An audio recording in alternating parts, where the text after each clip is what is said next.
This is Electric Universe Geology Earth News.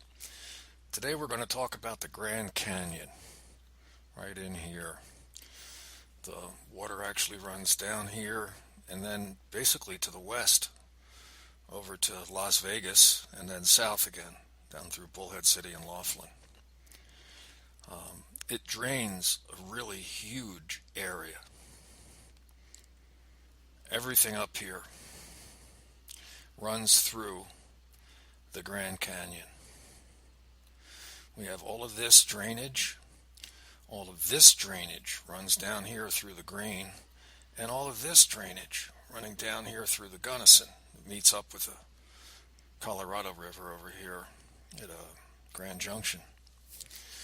So there's a huge amount of water that's trying to get to the sea, and this is the way it goes. Now, when I first started getting into EU, it was known that this was a thunderbolt scar. This was originally proposed by Amy Acheson, the late wife of Mel Acheson. She seemed to have the greatest interest in Earth geology at the time. And then other people noticed, gee, it looks like a fire-breathing dragon. It's got all these shapes that look like it's electrically produced. And I bought into it. And I went out and started looking around the deserts and the mountains. First, I noticed that mountains have rivers running through them quite often. And it's not a deep descent. It's sort of running almost horizontal through the mountain. And it started to strike me that these rivers prevented the canyons. They didn't erode them. It's as if there was material falling from the sky, accumulating where there wasn't a river, a drainage, washing away dust as it came down from the sky. And surrounding this, the dry areas grew and turned into a mountain. Sometimes there'd be a flood that would put a layer of slosh, of clay, mud, onto these formations. And then it would dry out. The flood would recede very quickly because of a change in rotation of the Earth, change in the movements, the axis, different changes.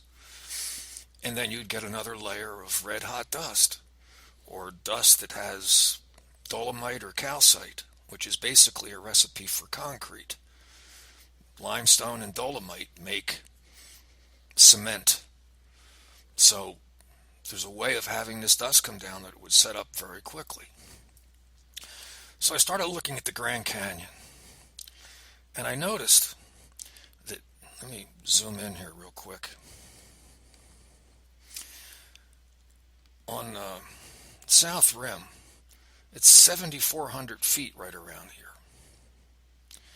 On the North Rim, it's over 8,000 feet. So if there was an ocean, let's say, it wouldn't take the path of greatest resistance through a 7,400 foot mountain. It would probably go around. This is the Little Colorado. If there was an ocean behind this, the water could come up here, go down here, and go over here.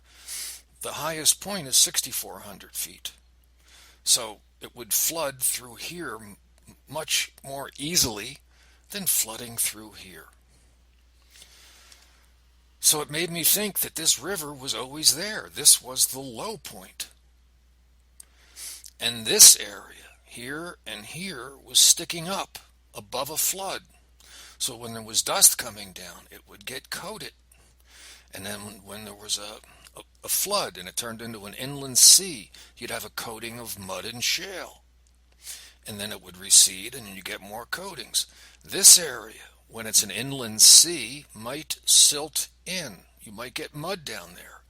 But as the flood recedes, at some point, it's going to become, the flood's going to become the width of the canyon, flushing everything that's not rock to the Pacific Ocean, Sea of Cortez. Another interesting thing is that this area drains south. All these little drainages drain into the canyons, and they lead into these canyons, which are really large.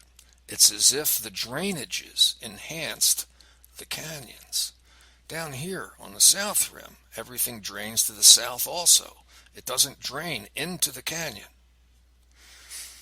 This is probably responsible for the fact that you got the river here, you got a relatively small area of the canyon, and then over here it's huge, as if the drainages enhanced these areas. Now, after this took place, something similar to Zion Canyon seems to have come through here and heated the walls, bubbled the walls, and lithified the walls, and possibly enhanced the walls of the canyons, making them larger. But I don't think it's what's created the canyon in the first place. I think that was a process of drainage and then slosh and dust from above creating these relatively flat formations, while the river prevented accumulation, just like all the other rivers and all the other mountains that have canyons. The drainage was there first. The river doesn't erode the canyon, it prevents the canyon. It's a whole different way of looking at everything. This has made me very unpopular, because the fact that it's a thunderbolt scar was fairly accepted. And I'm kind of a party pooper. I'd be happy if it was a thunderbolt scar. But I believe that it's a little bit more complicated than that, with an electrical factor. But the river prevents the canyon.